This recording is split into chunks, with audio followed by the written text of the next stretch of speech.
هەنگاوەکانی یەخستنی فراکسیۆنەکانی یەکێتی و گۆڕان گەیشتووەتە قۆناغی کۆتایی و بڕیارە لە ئایندەیەکی نزیکدا هاوپەیمانێتیەکە ڕابگەێنرێت. یەکێتی و گۆڕان کە ڕێکەوتنێکی سیاسی لە نێوانیاندایە بۆ جێبەجێکردنی یەکێکی تر لە خاڵەکانی ڕێکەوتنەکەی نێوانیان بڕیاری یەخستنی فراکسیۆنەکانیان داوە. ئەمەنگاوەش لایەن فراکسیۆنەکانی هەردوو لاوە پێشوازی لێ دەکرێت.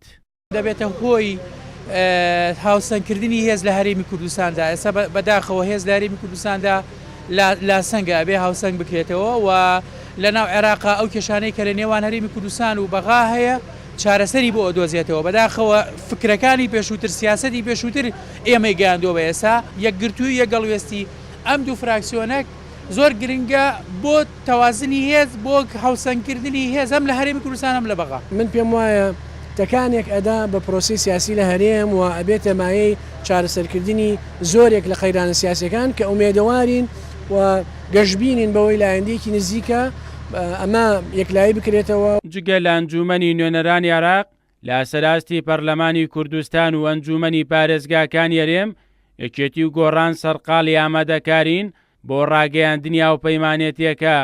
باشەمەش قۆناغێکی نوێ لا پەیوەندیەکانی هەردوو لادا دێتە ئاراوە.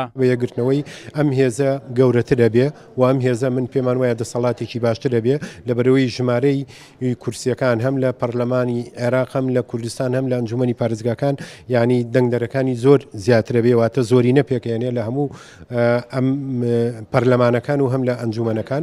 بۆیە من پێم وایە ئەم یەکگرتنێکی زۆر باشە و ئێمە پشتیوانی تەواوی یەکەین و پەیڕەوەکەیشیمان بۆ ئامادە کردووە ومێ دەکەین لە نزیکترین کاتە سەرکردایەتی هاوبەش ئاگادارمان کاتەوە لە کات و ساتی یەکگرتنەوە و ئامادەکردنی میکانیزمی یەکگرتنەکە. پەیڕەوی ناوخۆمان بۆ نووسیوە و دەسەڵاتەکانیمان دیاری کردووە چۆنەتی ئامادەکردنی پرۆژە و چۆنەتی ئیلتیزامکردنی ئەندامانی هەردوو فراکسیۆن بە ئێتیلافەکەەوە دیاری کردووە ڕادستی سەرکردایەتی هاوبەشمان کردووە. ئێمە چاوەڕوان دەکەین سەرکردایەتی هاوبەش پەیڕەوی ناوخۆ و نەخشەی کاری ئێتیلاف پەسەندکە بۆ ئەوەی بتوانین کاری پێ بکەین. هەردوو فراکسیۆن ئامادەیمان هەیە. یەکێتی و گۆڕان پێکەوە خاوەنی 42 کورسین لە پەرلەمانی کوردستان و با پێکێنانی هاوپەیمانێتی نێوانیان دەبنە گەورەترین هاوپەیمانێتی.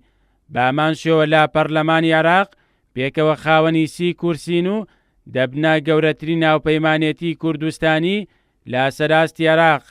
هەروە لە ئەنجومەنی پارێزگاکانی هەرێم دەبنە خاوەنی ژمارەیەکی زۆر کورسی. یەکێتی و گۆڕان با بڕیاری یەخستنی فراکسیۆنەکانیان دەیانەوێت دوو پەیام بگێنن. پەیام یەکەم بۆ هەموو کەسانەیە کە پێیان وابوو ڕێکەوتنە سیاسەکەی نێوانێکێتی و گۆڕان کۆتایی هاتووە. پەیامی دووەمیان بۆ لایەنە سیاسەکانە کە لەمە دوایەکێتی و گۆڕان دەیانەوێت بە هەموو لایەنەکان بڵێن بۆ هەموو پرسە گرنگ و چارەنووسسازەکان یەک قسە و بۆچوونیان دەبێت.